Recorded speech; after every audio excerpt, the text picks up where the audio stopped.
Hello student, आज हम लोग बात करेंगे बायोट-सेवर्ट का नियम। ठीक है, इसके पहले दो टॉपिक हैं, थ्योरेटिकल टॉपिक है। पहला है आपका एम्पियर का नियम, ठीक है, और उसी का प्रॉपर्टीज है, उसको आप लोग को बुक से पढ़ना समझ में आ जाएगा। ठीक है, वो 9th क्लास में भी वो टॉपिक। ठीक है, तो आज हम लोग देखेंगे बायोट-सेवर्ट का नियम। ठीक है, तो बायोट-सेवर्ट का नियम देखेंगे तो इसके पहले हम लोग क्या पढ़े थे, आपका ऑस्टेट का नियम। ठीक है, ऑस्टेट का नियम पढ़े थे। ये ऑस्टेट का नियम क्या बोलता था, जब किसी परिपथ में धारा प्रवाहित करते हैं तो यदि उसके सामने या उसके समांतर में चुंबकीय सुई रखते हैं तो क्या होता है, धारा के कारण उसमें क्या होता है, विक्षेपित हो जाता है।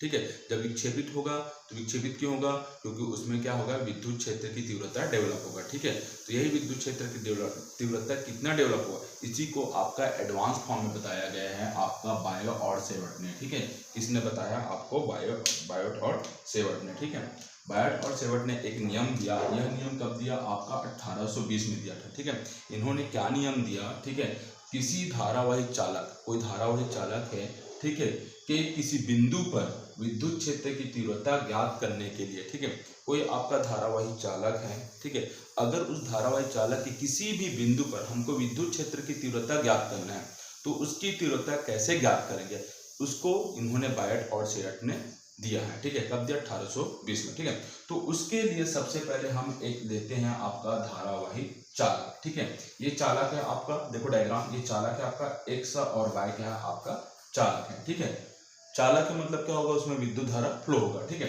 अब यहाँ पे करंट क्या फ्लो कर रहा है, आपका आई करंट फ्लो कर रहा है। ठीक है, करंट आई कहाँ से फ्लो हो रहा है, आपका एक्स से इस धारावाही चालक में इधर की ओर फ्लो हो रहा है, आपका वाई की ओर फ्लो हो रहा है। ठीक है, अब इस धारावाही चालक में अपन क्या लिए, इसमें एक छोटा सा एलिमेंट लिए, क्योंकि यहाँ से यहाँ तक पूरे में फाइंड आउट करना थोड़ा सा टिपिकल होता है, तो हम क्या लेते हैं, इसमें एक छोटा सा एलिमेंट लेते हैं। ये क्या हो गया, आपका एलिमेंट ले लिया। ठीक है, एलिमेंट क्या लिया, आपका डीएल लिया। ठीक है, डीएल, ये डीएल ले लिया। अब इसमें क्या फ्लो हो रहा है, आपका धारा प्रवाहित हो रहा है। जब इसमें धारा प्रवाहित होगा तो इसमें क्या होगा, आपका विद्युत क्षेत्र उत्पन्न होगा। तो सपोज इसमें धारा प्रवाहित हो रहा है, तो विद्युत क्षेत्र कैसे उत्पन्न, सपोज धारा प्रवाहित होता है तो इसको चारों ओर क्या होता है, विद्युत क्षेत्र उत्पन्न हो जाता है ना, इसके चारों ओर क्या होता है, विद्युत क्षेत्र उत्पन्न होता है। सपोज इसमें धारा प्रवाहित हो रहा है आई, विद्युत क्षेत्र तो उत्पन्न हुआ है, चारों उत्पन्न हुआ है, लेकिन किसी भी पॉइंट पे, सपोज ये पॉइंट है, इस पॉइंट का नाम पी दे दिया, तो इस बिंदु से इस बिंदु तक कितना विद्युत क्षेत्र की तीव्रता होगा, उसी को ज्ञात करना है। ठीक है, तो ये आपका धारावाही चालक है जिसमें धारा क्या प्रवाहित हो रहा है, आई प्रवाहित हो रहा है, और इस बिंदु O से बिंदु P पर क्या हो गया, आपका विद्युत क्षेत्र की तीव्रता उत्पन्न हो गया। तो इस बिंदु P पर कितना विद्युत क्षेत्र की तीव्रता उत्पन्न हुआ है, उसी को हमको क्या करना है, ज्ञात करना है। किसके द्वारा, आपका बायोट एंड सेवर्ट के नियम के द्वारा। ठीक है, तो इस नियम के अकॉर्डिंग क्या बोलता है, हमको कुछ नहीं करना, अपना दिमाग नहीं लगाना है, इसका ही दिमाग लगाना है कि इन्होंने क्या बोलता है। तो देखो, पहला इन्होंने क्या बोला, इस नियम के अनुसार बिंदु P पर विद्युत क्षेत्र की तीव्रता कितना डेवलप हुआ, आपका डीबी हुआ। ठीक है, डीबी हुआ विद्युत क्षेत्र की तीव्रता।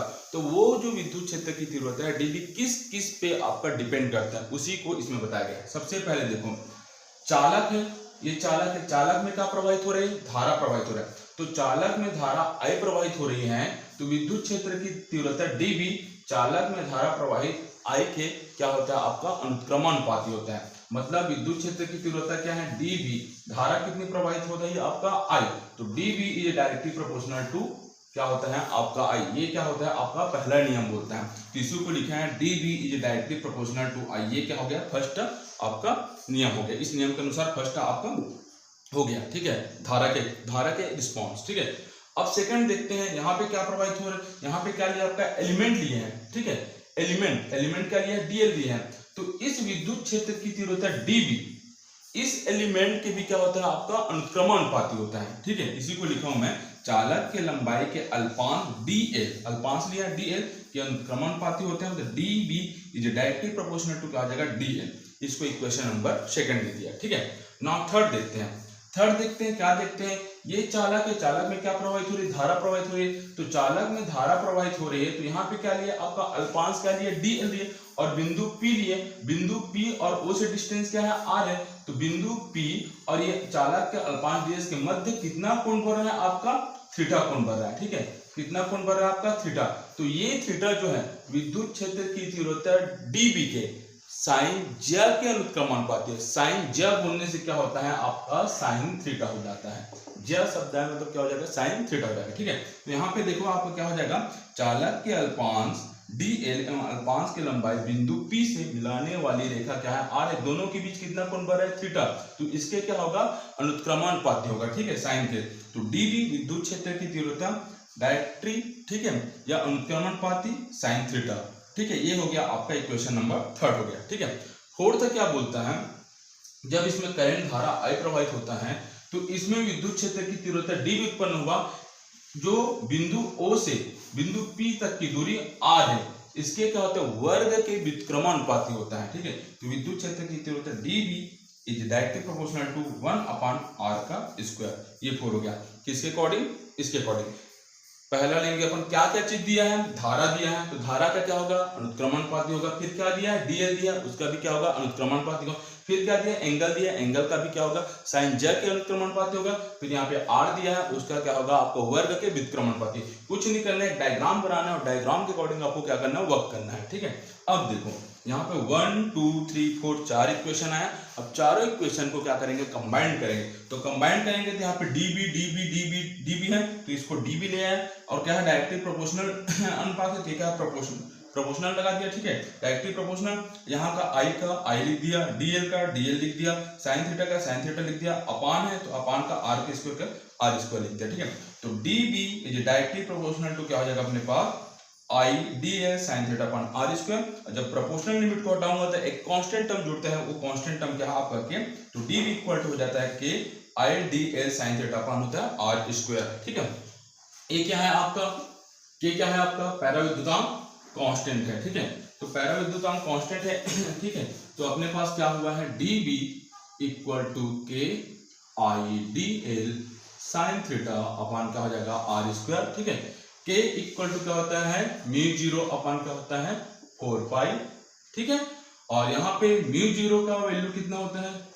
ठीक है, तो यहाँ पे रख देते हैं अपन db इक्वल टू क्या हो जाएगा μ0 upon 4 pi into I dl sine theta upon क्या हो जाएगा r का स्क्वायर हो जाता है। ठीक है, अब देखो μ0 क्या है आपका, μ0 का वैल्यू होता है आपका 4 पाई इंटू 10 टू पावर -7। ठीक है, 4 पाई इंटू 10 टू पावर -7 किसमें होता है टेस्ला मीटर प्रति एम्पियर। ठीक है, इसका वैल्यू होता है टेस्ला मीटर प्रति एम्पियर, इसका वैल्यू होता है। ठीक है, तो अब इसको इस वाले इक्वेशन में क्या कर देते हैं पुट कर देते हैं। ठीक है, तो क्या हो जाएगा db का db हो जाएगा, μ0 का वैल्यू यहाँ रखो 4 पाई इंटू 10 टू पावर -7।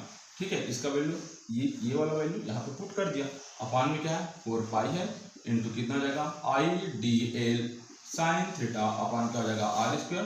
तो 4 पाई कट गया, तो db इक्वल टू क्या हो जाएगा आपका, सॉरी यहाँ से 10 टू पावर -7 नहीं कटेगा, 4 पाई से 4 पाई कटेगा। ठीक है, तो क्या हो जाएगा 10 to power -7 into I dl sine theta upon क्या हो जाएगा r स्क्वायर।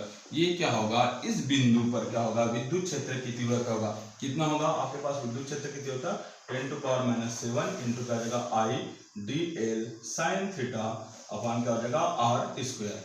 ठीक है, ये क्या होता है आपका बायोट-सेवर्ट का नियम बोलते हैं। ठीक है, अब इसमें 2 कंडीशन है, उस कंडीशन को मैं कल बताऊंगा।